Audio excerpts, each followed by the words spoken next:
Boa noite, tudo bem? Boa Boa noite. noite para todos Olha o caso aí, vocês. ó. Olha o caso, Alcide, Boa Yara. noite. Vocês Boa de noite, boa. professor Mário. Yara de volta. Sejam Eu. todos Boa muito noite, melhor felizes. âncora do mundo. Rapaz, promoveu legal a CNN, ó. CNN Espírita agora, mole. Muito bom.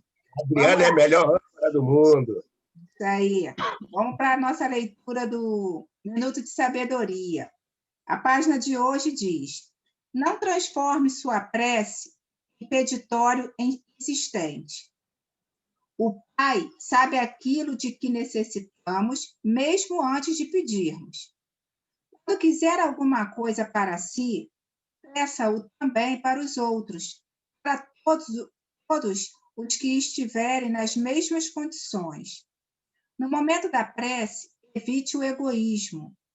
A prece é a melhor ocasião de demonstrarmos nosso amor. Pedindo para todos com amor, seremos os primeiros a receber o benefício. Quem acende uma luz é o primeiro a iluminar-se. Bonito, né? Quem acende uma luz é o primeiro a iluminar-se, que nós possamos acender luzes todos os dias. Eu vou pedir minha amiga Sâmia para fazer a prece inicial. Pode ser, minha irmã? Claro, com certeza. Vamos lá. Vamos elevar o nosso pensamento ao alto, serenando os nossos corações, nossa respiração, mentalizando nosso Mestre Jesus, essa espiritualidade amiga que está sempre presente, nos acompanhando, nos intuindo e abençoando o nosso estudo. Agradecendo por essa oportunidade de estarmos aqui reunidos para mais um dia que vamos ter como nutrir a nossa alma, o nosso espírito através de palavras que proporcionam o nosso crescimento espiritual. Então, que possamos aproveitar esse momento para que aprendamos e que possamos aos pouquinhos ir subindo degrau por degrau da escada da evolução espiritual. Que Deus esteja conosco, abençoe a todos nos comentários e que seja uma noite muito produtiva. Que assim seja, graças a Deus. Que assim seja. Obrigada, Sara. Quando você falou aí degrau por degrau, na verdade, a imagem que me veio foi a muralha da China, e a gente lá embaixo, subir, longe. Obrigada, minha amiga. Aí eu lembrei do Paulo, não olha para o alto, não. Olha para o degrau que você consegue alcançar. Senão você desiste, para não vou conseguir chegar lá. É isso aí. Bom, a gente então vai para a leitura e para o comentário do Evangelho segundo o Espiritismo, capítulo 17, né, o item 6. Quem vai fazer a leitura e o comentário vai ser o João. A página vocês já comentaram lá nas salas, mas o João vai fazer o estudo de hoje. Então, eu vou compartilhar aqui primeiro a leitura, depois o teu arquivo. É isso, João? Boa noite, seja bem-vindo. João? João? Onde estás? Não. Desculpa, está sem áudio. Vamos lá. Vamos lá. Item 6. A parábola do semeador exprime perfeitamente os matizes existentes na maneira de serem utilizados os ensinos do Evangelho. Quantas pessoas há, com efeito, para as quais não passa ele de letra morta e que, como a semente caída sobre pedregulhos, nenhum fruto dá? Não menos justa aplicação encontra ela nas diferentes categorias espíritas. Não se acham simbolizados nela os que apenas atentam nos fenômenos materiais e nenhuma consequência tiram deles, ou que neles não mais não veem do que fatos curiosos, os que apenas se preocupam com o lado brilhante das comunicações dos espíritos, pelos quais só se interessam quando lhes satisfazem a imaginação, e que, depois de as terem ouvido, se conservam tão frios e indiferentes quanto eram, os que reconhecem muito bons os conselhos e os admiram, mas para serem aplicados aos outros e não a si próprios, aqueles, finalmente, para os quais essas instruções são como a semente que cai em terra boa e dá frutos. Então, Adriana, compartilha aí o material.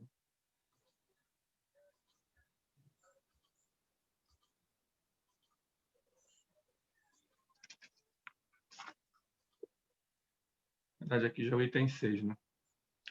Bom, nessa tela eu queria primeiro destacar que a maior parte desse estudo eu fiz baseado num discurso pronunciado por Kardec nas reuniões gerais, que consta do Livro Espírita, foi em 1862. E detalhe interessante que essas ideias dele ocorrem 2 anos antes da publicação do Evangelho segundo o Espiritismo, onde ele reforça o que ele está falando aqui no discurso dele, né? Inclusive com mais detalhes. Então, você vê que a convicção dele no que ele está comentando é muito grande, já vem de antes, né? Então, ele começa o texto dele. Primeiro ele fala sobre semeadura, depois ele fala sobre os inimigos do espiritismo, e depois ele vai falar sobre as categorias dos espíritos, né? Que tem tudo a ver com esses parágrafos que a gente leu, né? Então, ele aqui deixa bem claro que o homem verdadeiramente bom, ele não tem que se importar com a ingratidão do outro, né? Se você faz alguma coisa, você recebe assim uma negativa, se a pessoa foi ingrata com você, não te tratou bem, você não ouve um conselho, como muitas vezes a gente, com os filhos, né? A gente dá conselhos, orienta e tudo, e muitas vezes não querem ouvir, e só vão ouvir, de repente, muito mais adiante, ou quando efetivamente tiverem uma consciência do que é necessário ser feito, né? Então, Kardec deixa claro que o espiritismo no espiritismo o benefício nunca é perdido, né?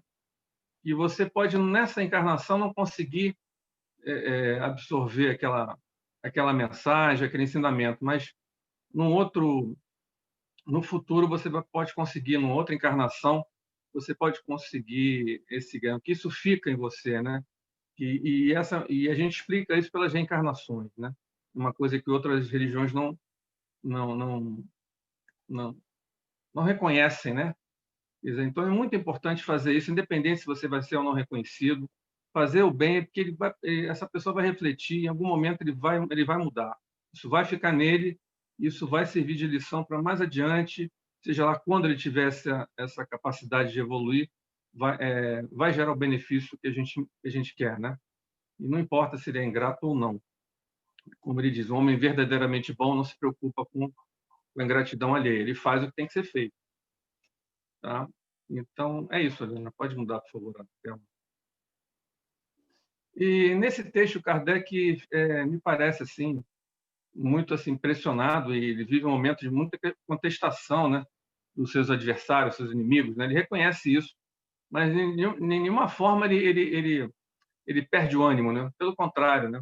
Ele reconhece que tem adversários naturais, mas ele acha que isso, inclusive, reforça a importância da doutrina. Porque se você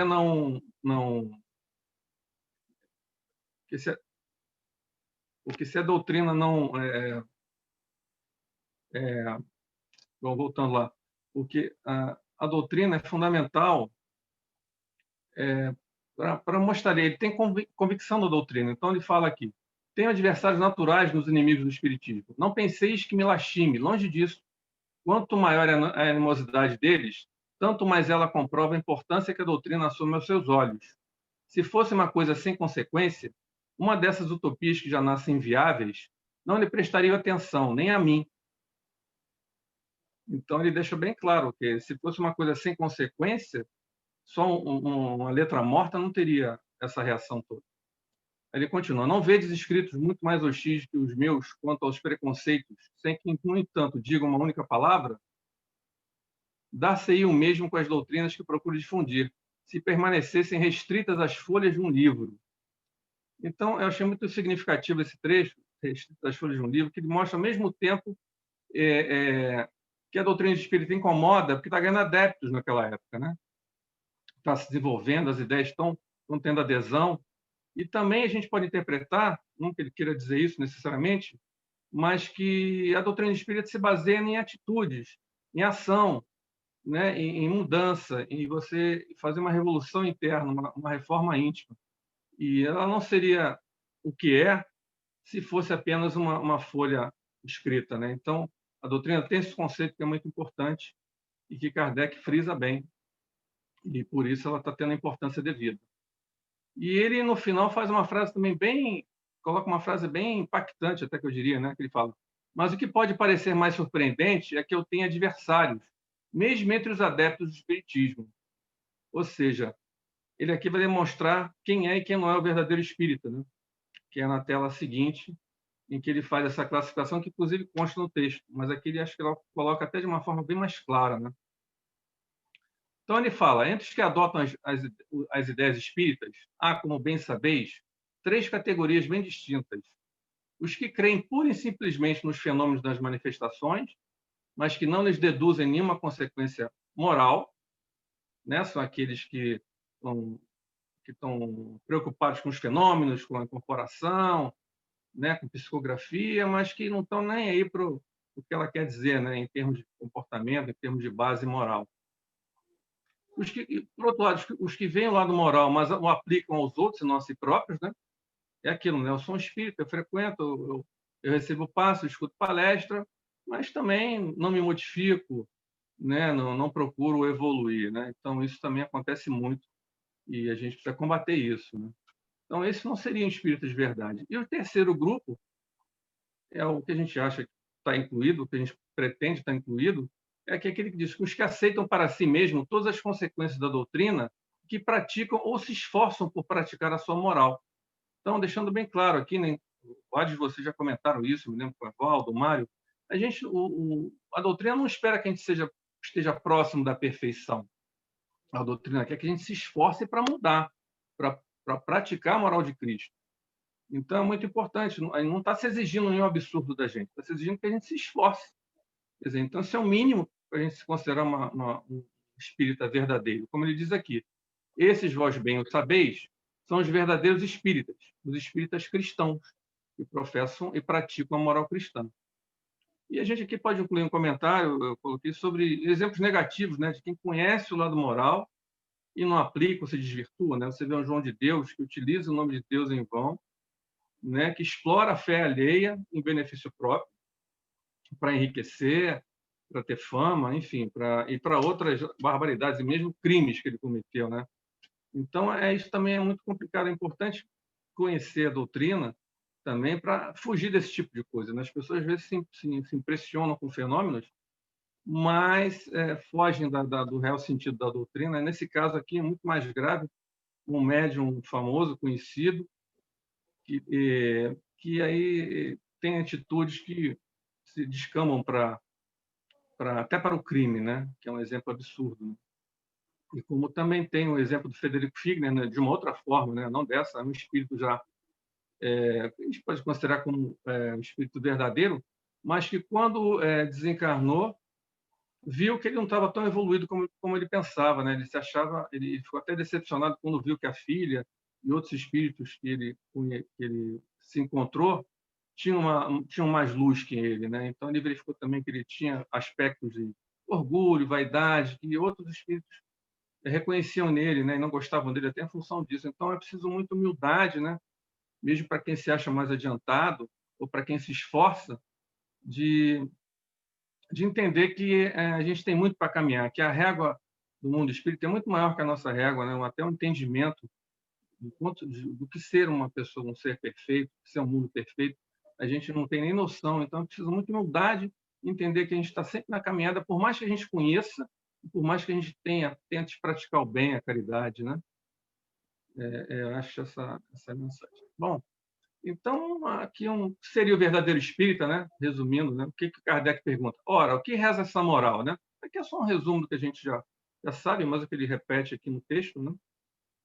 Amai-vos uns aos outros, perdoai os vossos inimigos, retribui o mal com o bem, não tenhas ódio, rancor, animosidade, inveja, ciúme, e seja indulgente com os outros, se preocupar mais com o fundo do que a forma, né? E não se preocupe em ter inimigos. Você vai ter inimigos, mas é importante que você não seja inimigo de ninguém, que você pratique o bem, né? E ele fecha com uma frase aqui muito interessante, que é até impactante também, em que ele fala que ele redescreve a frase fora da caridade não há salvação. Ele diz que a gente devia falar o seguinte: fora da caridade não há verdadeiros espíritas, né? E que isso resume ao mesmo tempo a finalidade do espiritismo e o dever que ele impõe. Ou seja, a gente precisa ser caridoso e precisa praticar o espiritismo com a caridade e buscar a evolução.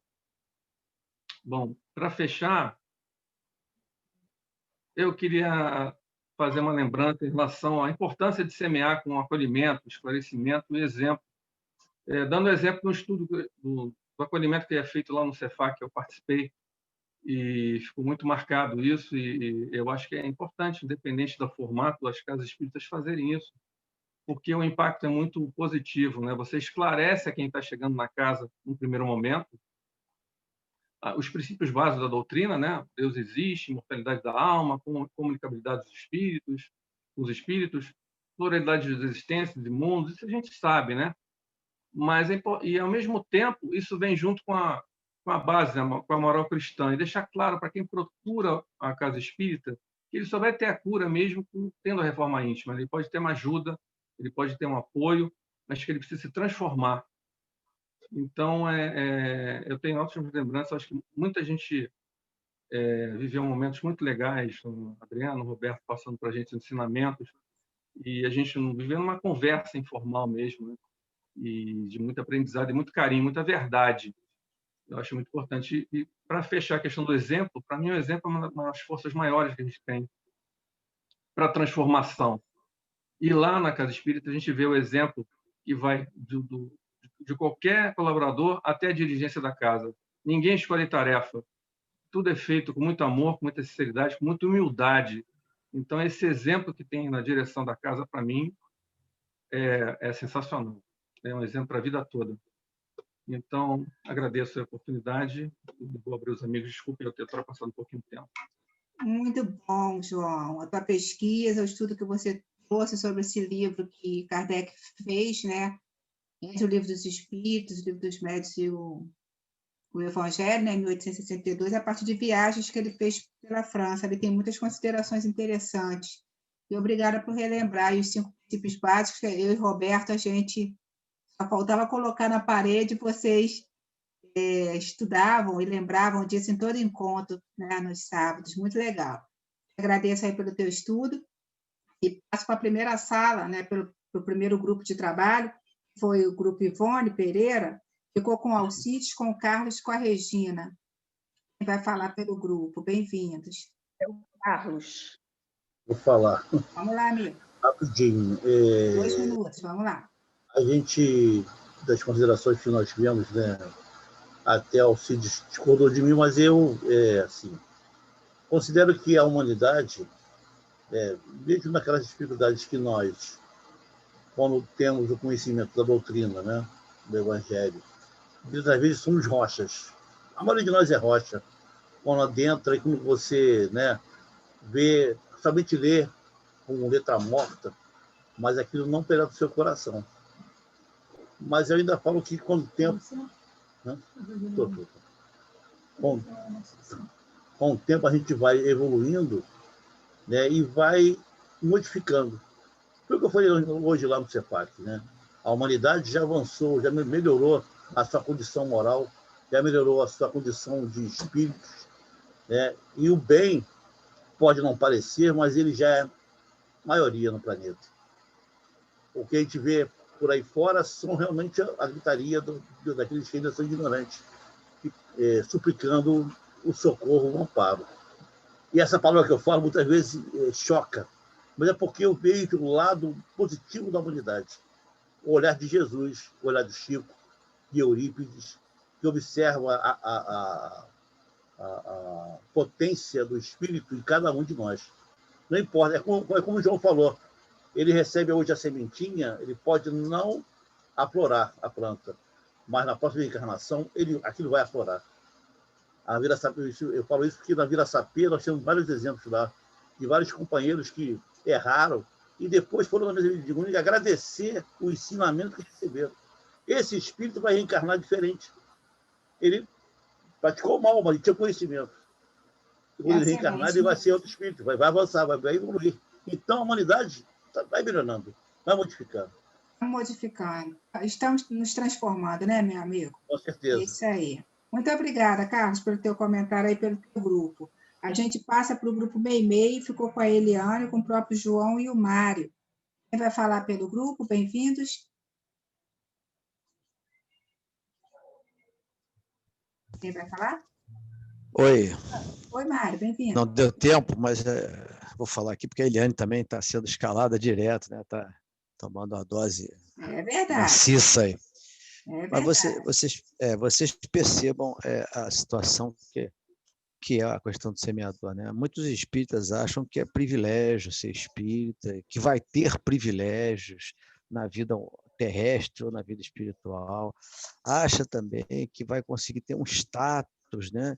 Que vai ser cult, vai ser vintage, vai falar, vai encher a boca e vai dizer, eu sou espírita, todo mundo, né? Na sociedade assim, alternativa, né? Que a gente vê aí, terrestre, material.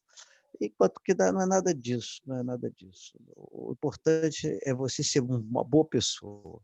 O Espiritismo nos ajuda, através das explicações dos espíritos, trazendo de volta a reencarnação, como foi dito aí, trazendo de volta, olha, o futuro, tem um montão de situações do futuro, que está lá no céu e inferno, na Gênese, e vai mostrando, olha, vai ser assim, se você fizer assim, vai ser assado, lei de ação e reação, lei do progresso. Então, vem esclarecer de modo que você possa viver melhor hoje para ser melhor amanhã. E como a gente, com todo respeito, comentou ontem, as sementes, por misericórdia de Deus, elas têm esse poder de ficar lá dormindo, né? Quietinhas, fechadinhas, né?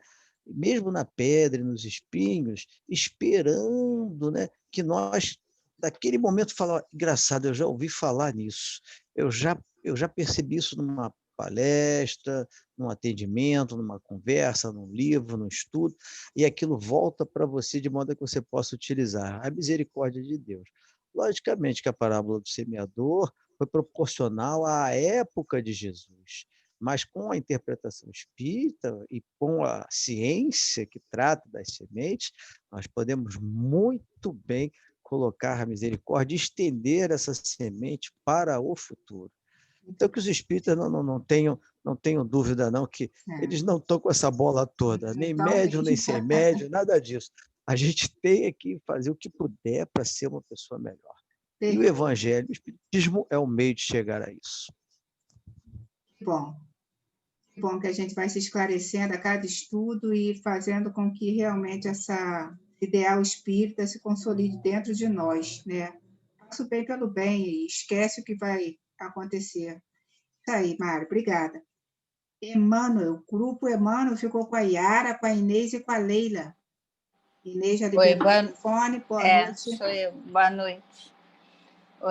Fazendo um link com o item anterior, que é a parábola do semeador, eu entendo assim que, pelo que eu li também, que a semente seria a palavra de Deus, ela é única, ela vai ser sempre a mesma. E nós somos o solo que vai, em algum momento já foi aquele bem ruim, que não compreendeu a palavra de Deus e não aplicou, e estamos tentando melhorando. E no Espiritismo é a mesma coisa, porque algumas pessoas, quando chegam pela dor, chegam e aí querem os efeitos, querem a cura, querem o passe, querem alguma coisa assim de externa para que modifique a elas. E aí percebe que não é isso, que a mudança tem que ser a reforma íntima, tem que ser nossa para qualquer melhora. E com isso alguns desistem, porque o esforço é muito, então porque ainda não estão com aquele solo preparado. E aqueles que ficam no espiritismo tentando e buscando, é porque a gente está tentando melhorar nosso solo para absorver melhor as lições de Jesus, eu entendo assim, entendeu? Então,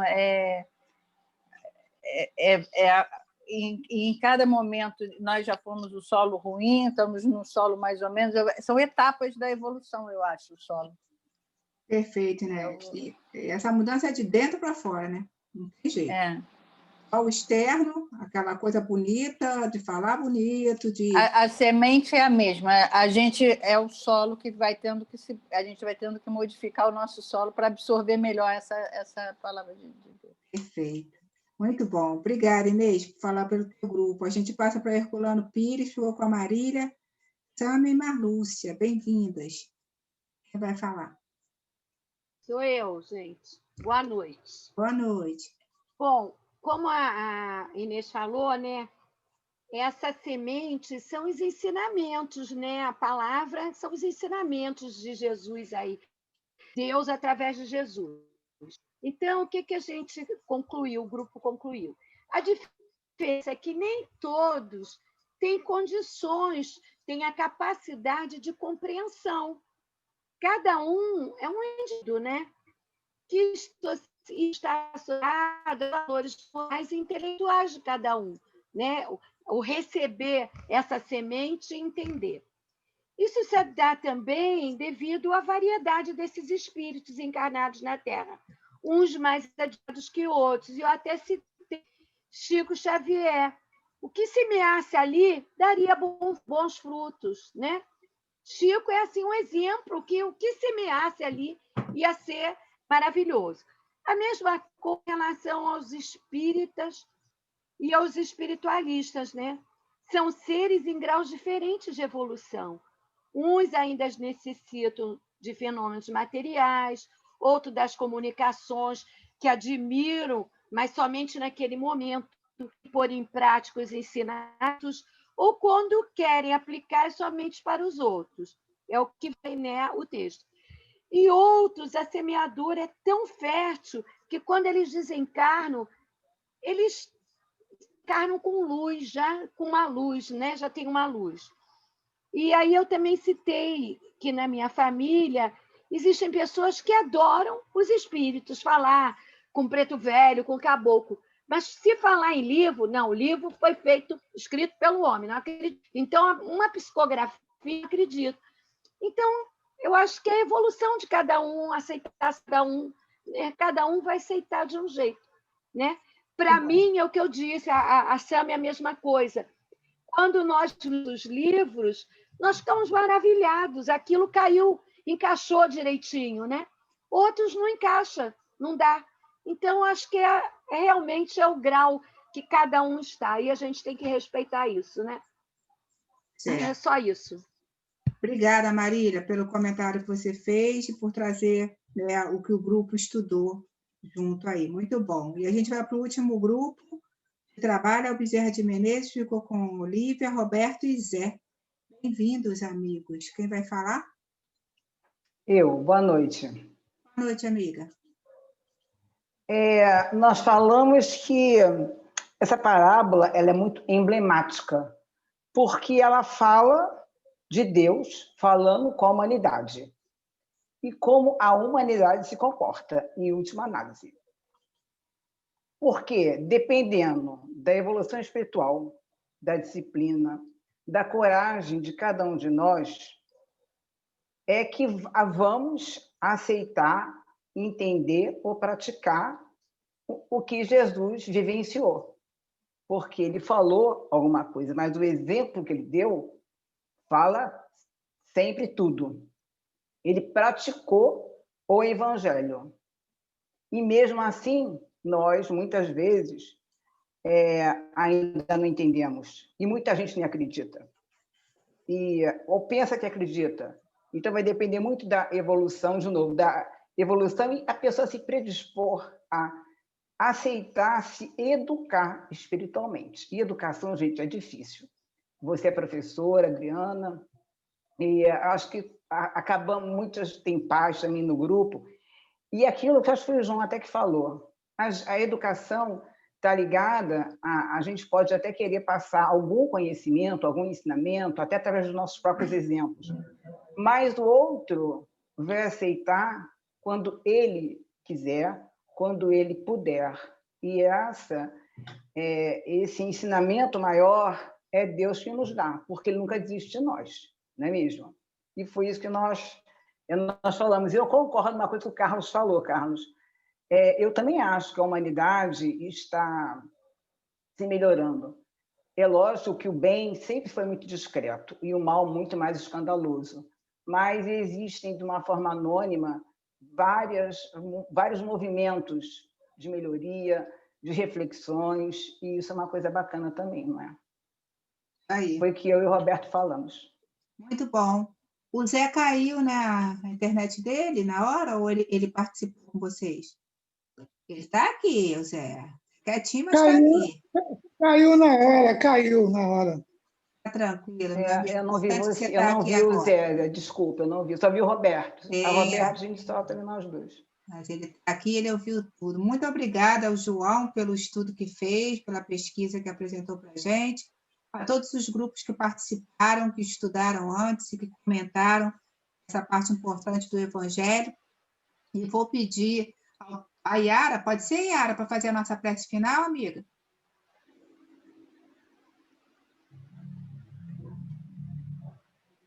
Eu? Isso. Eu acho que eu não consigo ainda. Consegue? Dá uma conversinha com Jesus, só agradecendo. Aí já está feita a prece. Ai, gente, me perdoe se eu falar besteira. Tá bom, tá perdoada já. Vamos lá. Ai. Jesus, que hoje a gente possa ter assimilado muito mais do seu entendimento, que a gente possa ter tido maior compreensão de tudo o que o Senhor tenta nos passar todos os dias, para que tenhamos sempre paz, tenhamos sempre prosperidade, tenhamos sempre direcionamento no nosso caminhar, nas nossas decisões, nos nossos julgamentos, e que a gente possa levar sempre a sua palavra, a sua paz para todos aqueles que precisam e para nós mesmos. Que assim seja. Muito bom, Yara, é exatamente isso. A gente que já está aqui estudando, conhecendo um pouquinho da doutrina, já é conhecedor de algumas questões colocadas por Cristo na nossa vida, que a gente possa compreender melhor o outro e levar para esse outro o que a gente puder levar, né, dos ensinamentos. A música que eu escolhi para hoje é Outra Face. Então, nela, fala de como a gente deve nos comportar diante do outro. Se a gente compreende um pouquinho melhor. Vamos lá. Tenho que fechar aqui, só um minutinho.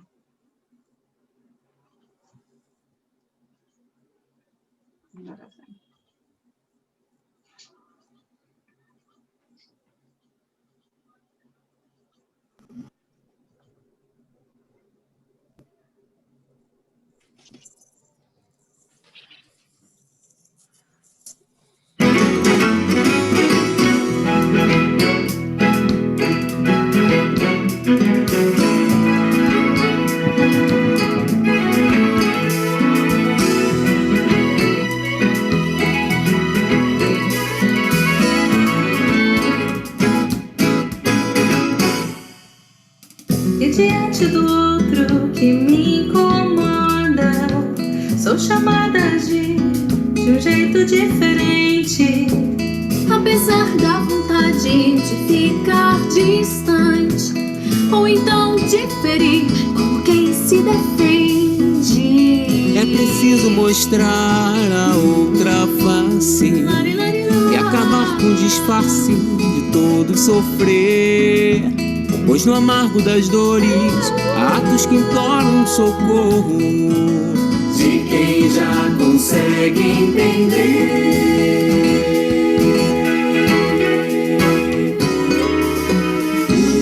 Acolhe com mãos de carinho, mesmo com o risco da incompreensão.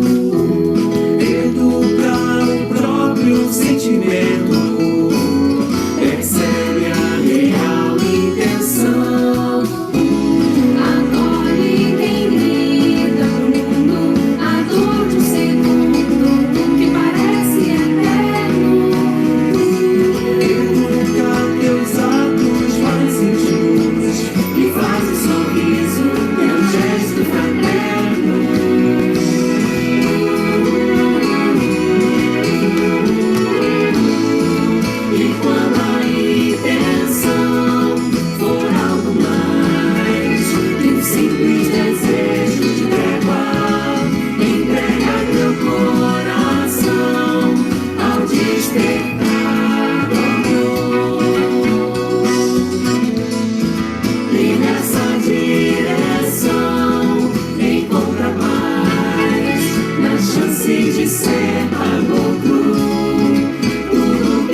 preciso agir de um jeito diferente, apesar da vontade de ficar distante, ou então diferir como quem se defende.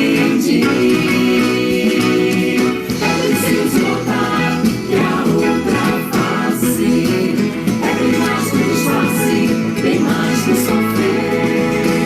E se as dores do outro refletem a que eu não faço, que fiz ou deixei de fazer.